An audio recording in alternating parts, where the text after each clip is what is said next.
હમણાં હું ને મારો ભાઈબંધ જીમ માટે નીકળ્યા છીએ અને ગાઈસ આજે આપણે જીમમાં કરશું વર્કઆઉટ. આજ શેનું છે બોડી પાર્ટ એ કયા છે હંસભાઈ? આજ ફૂલ વર્કઆઉટ. હા તો ગાઈસ આજે છે ફૂલ વર્કઆઉટ, જેમાં વંશભાઈ તમને બધી એક્સરસાઇઝ કરીને દેખાશે. તો હાલો મળીએ હવે જીમમાં.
आज हम बात करने वाले हैं कि आपके मसल क्यों ग्रो नहीं हो रहे।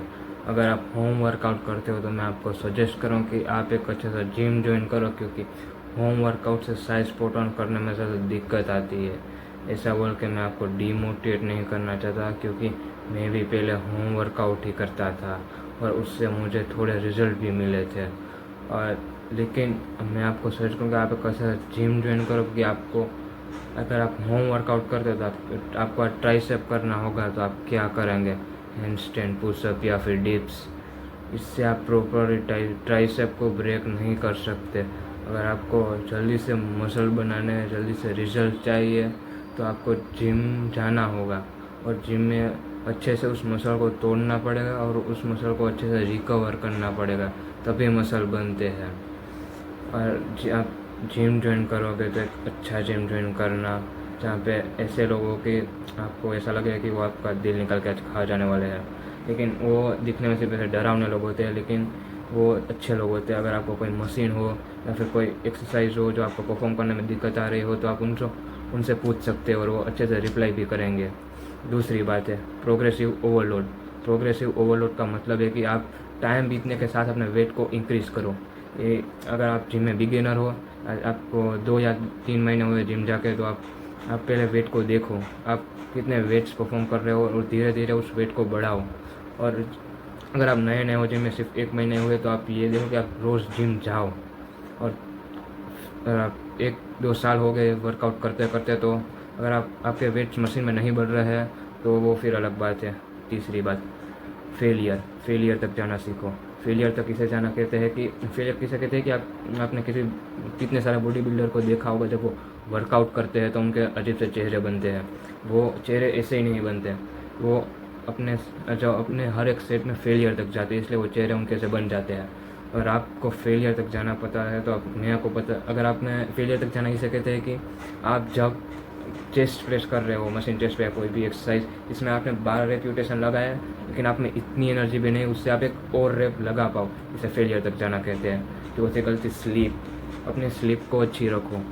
अब मैंने कितने सारे लोगों को देखा है कि वो सिर्फ हफ्ते दिन भर 5 या 4 घंटे ही सोते हैं, जिससे आपके मसल ठीक से रिकवर नहीं हो सकते। अगर आपको मसल रिकवर है, आपको 7 या फिर 8 घंटे की नींद लेना ज़रूरी है, और 8 घंटे की नींद बेस्ट है। अगर आप हफ्ते में 2 या 3 बार 4 या 5 घंटे की नींद लेते हैं तो वो चलेगा, लेकिन हर रोज़ नहीं। Train with proper range of motion. इसमें क्या है, कॉन्सेंट्रेटिक, इसेंट्रिक एंड आइसोमेट्रिक, इन तीनों बातों को ध्यान में रखकर आपको हर एक वर्कआउट परफॉर्म करना होता है। इसमें जब आप डंबल का या बाइसेप का लगाते हो, तो ऐसे आपका एक रेस्टिंग पोजीशन से एक्चुअल पोजीशन में जब आता है उसे कॉन्सेंट्रिक मूवमेंट बोलते हैं। और एक्चुअल पोजीशन में जब आपका हाथ होल्ड रहता है 1 या 2 सेकंड तक उसे आइसोमेट्रिक मूवमेंट बोलते हैं। और आपका हाथ वापस तक आता है उसे इसेंट्रिक मूवमेंट बोलते हैं। आप कितने वेट्स उठाते हो, कितनी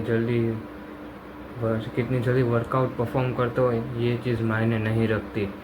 सिर्फ एक ही चीज़ मायने रखती है, proper range of motion, mind muscle connection in restrict your muscle. और मेरे पास एक लास्ट टिप है कि अगर आपका आज पुश डे है तो आपने चेस्ट की 1 या 2 कोई भी एक्सरसाइज लगाई तो उसे मिरर में जाके फ्लेक्स करो। मैं ऐसे फ्लेक्स, ऐसे बाइसेप में कोई भी वर्कआउट के साथ फ्लेक्स करो मिरर में जाके। मे बी अगर आप पहले करोगे आपको ज़्यादा अजीब लगेगा, फिर आदत हो जाएगी।